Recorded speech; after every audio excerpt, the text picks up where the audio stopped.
اور بھئی اسی مہینے کے اندر ایک اور عبادت بھی ہے،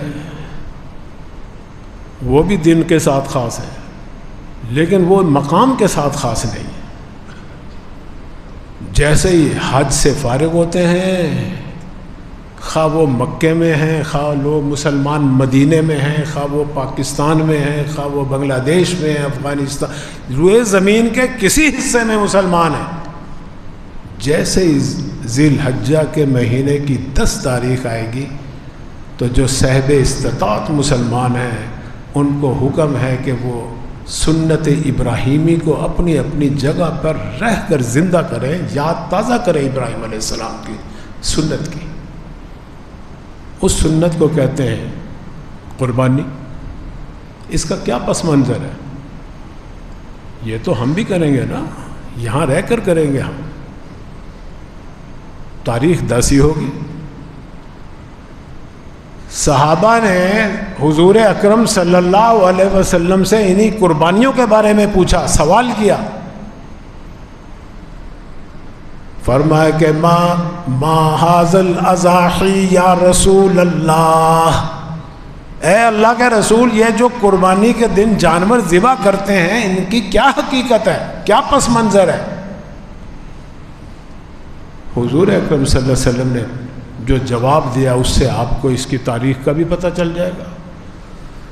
فرمایا کہ سنت ابیکم ابراہیم، یہ تمہارے روحانی باپ بلکہ روحانی دادا ابراہیم علیہ السلام کی سنت ہے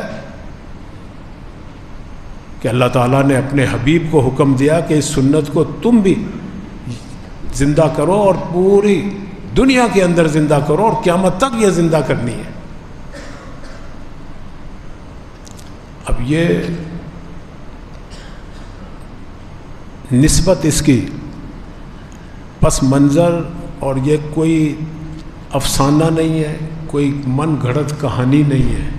قرآن کریم کے سورہ صافات میں جا کر آج مطالعہ کر لینا کہ کیسے اللہ کے خلیل نے اللہ کے حکم کو خواب کے اندر دیکھا، بیٹے کو ذبح کرتے ہوئے۔ دیکھو اپنی قربانی کرنا آسان ہے، اپنے آپ کو ذبح کرنا آسان ہے، لوگ خودکشیاں کرتے رہتے ہیں، کوئی پنکھے پہ لٹک گیا، کوئی کسی نے یہاں کن پٹی پہ رکھ کے فائر کر دیا، کسی نے کچھ زہر پی لیا، کسی نے کیمیکل پی لیا، مر گیا۔ اگرچہ خودکشی حرام ہے لیکن بڑی مثالیں ملیں گی۔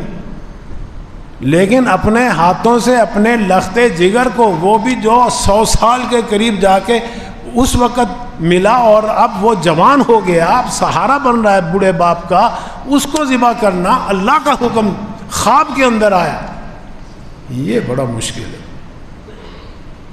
اللہ تعالیٰ اسی کو قرآن کریم کے اندر فرما رہے ہیں ان ھذا لبلاء مبین، بہت بڑی آزمائش تھی یہ ابراہیم علیہ السلام کی۔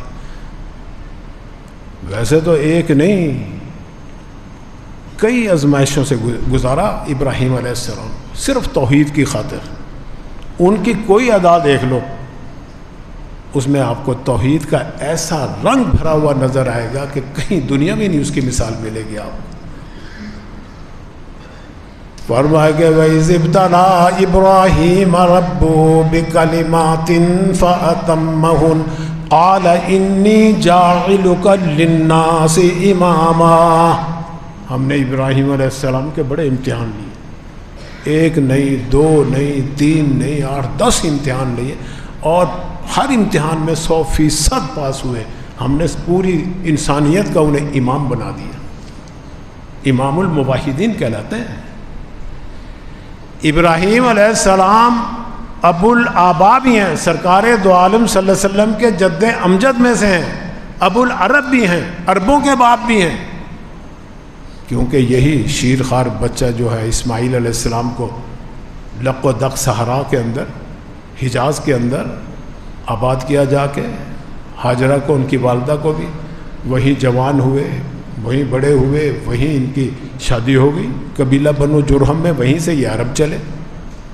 ابو العرب بھی ہیں، پورے عربوں کے باپ اسماعیل کے باپ ابراہیم علیہ السلام۔ تو ابراہیم علیہ السلام ابو العرب بھی ہیں، سرکار دو عالم صلی اللہ علیہ وسلم کے ابو الآبا بھی ہیں، جد امجد بھی ہیں. آپ کا سلسلہ نسب ابراہیم علیہ السلام سے ملتا ہے، کیونکہ ابراہیم علیہ السلام کے بیٹے اسماعیل ہیں، اور اسماعیل کے خاندان سے ہی سرکار دو عالم صلی اللہ علیہ وسلم کا نسب ملتا ہے. ابراہیم علیہ السلام ابو الانبیاء بھی ہیں، ہزاروں نبیوں کے باپ، کیونکہ ان کے ایک بیٹے تو ہے نا اسماعیل علیہ السلام، ایک بیٹے ان کے اسحاق علیہ السلام بھی ہیں، اور اسحاق علیہ السلام کے آگے بیٹے ہیں یعقوب علیہ السلام، اور یعقوب علیہ السلام کی نسل کے اندر اللہ نے ہزاروں نبی پیدا کیے جن کو بنی اسرائیل کا سلسلہ کہتے ہیں، ہزاروں نبی.